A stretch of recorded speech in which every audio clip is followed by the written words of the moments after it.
Good morning, everybody. So this morning we're going to make one of those vases that you see in a lot of decorations that just kind of baffled me for a little while. It's one of those that has like the floating crystals and you're wondering how that happened. So I'm going to show you how that happened.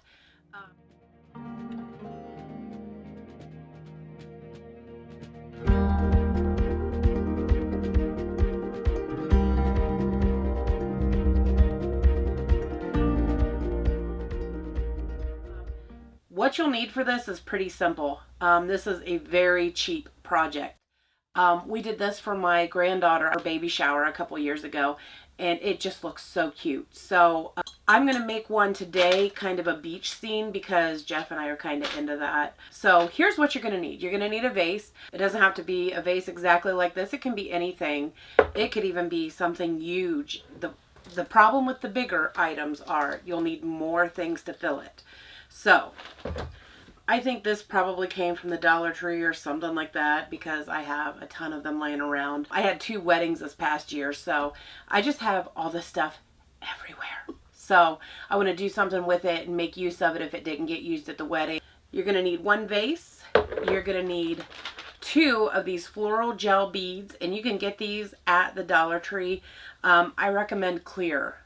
The clear seems to work better because if you get the colored ones, you can kind of tell the effect. You can tell that they're the little round bubbles. If you get the clear, the water makes that invisible, so that's what gives you that floating effect of your items. This is just here to provide sand to put in the bottom. This is just something Jeff got me from, I want to say Dollar General, like 5 years ago when he forgot Sweetest Day. This was like his quick little whoops. Here you go, I got you this. And my Hydro Flask is just holding my water. I recommend that, especially if you have country water, like that has a lot of iron, things like that, so it's going to be kind of a yellowish. I recommend using bottled water, distilled water, something of that effect. My water, first of all, I probably won't keep this long. It'll probably sit in my beach themed bathroom for a few months and then I'll probably get rid of it. But I'm just using tap water. My tap water is pretty treated, so it doesn't turn yellow or anything like that. So to start out, I'm just going to take this. I don't have to do anything special. I'm just going to put just a little bit of the sand in the bottom.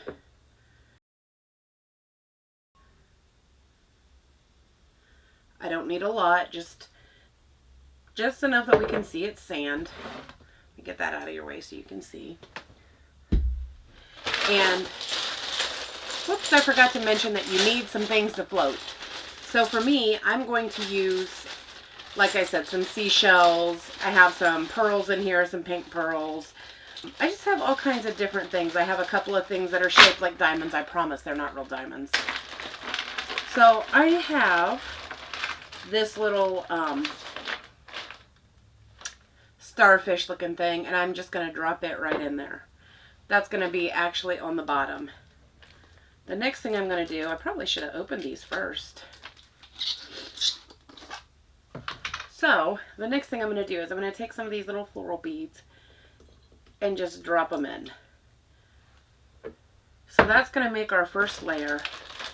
Then I want to put my seashell. I'll put a little bit more in. And my beads.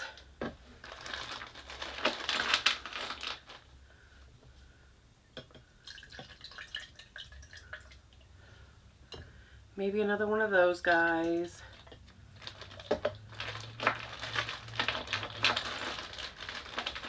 And a different type of seashell. Whoops. I really want it to be the other way.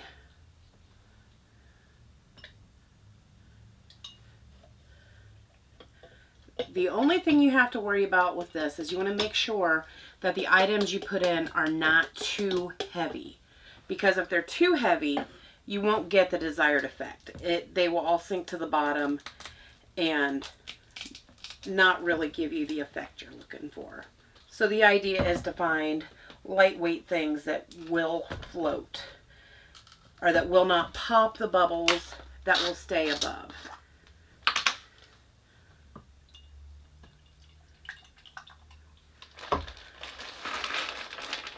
So I'm going to put a little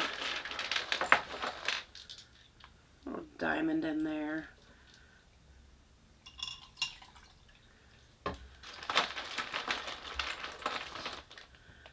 Maybe another little seashell.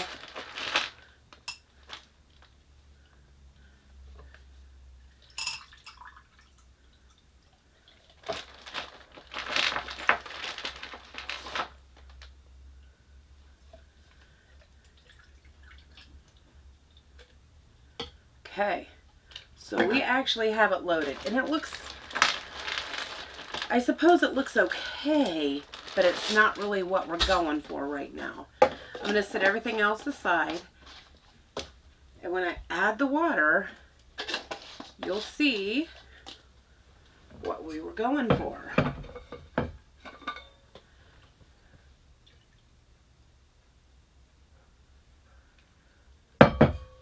So you kind of got to let that water work its way down, and it will fill into these little holes here. Maybe I put too much bubbles in. You need to allow room for your water.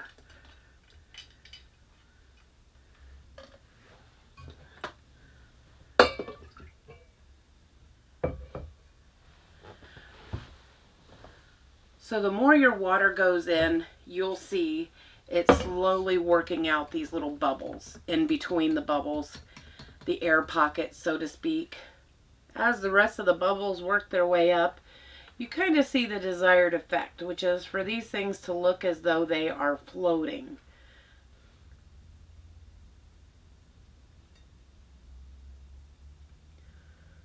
Just kind of trying to get some of those bubbles out. And as you can see, it gives the illusion that things are floating in here. I think for the baby shower, I think we used these gems. I think I had some pink diamond looking things that we put in the middle. And really, it was one of the things that we probably got the most comments about. A lot of people were like, that is really cool. You can use this for weddings. You can use it for, I've seen people use it in their homes to decorate. For those of you who are planning a wedding on a budget, this is a really simple idea that doesn't cost a lot of money to make, but looks like it did when you get it all set up in the middle with maybe some mirrors under it and make it look all fancy. It really is something that's easily done that looks like it might have cost a little bit more. Hope you all enjoyed this.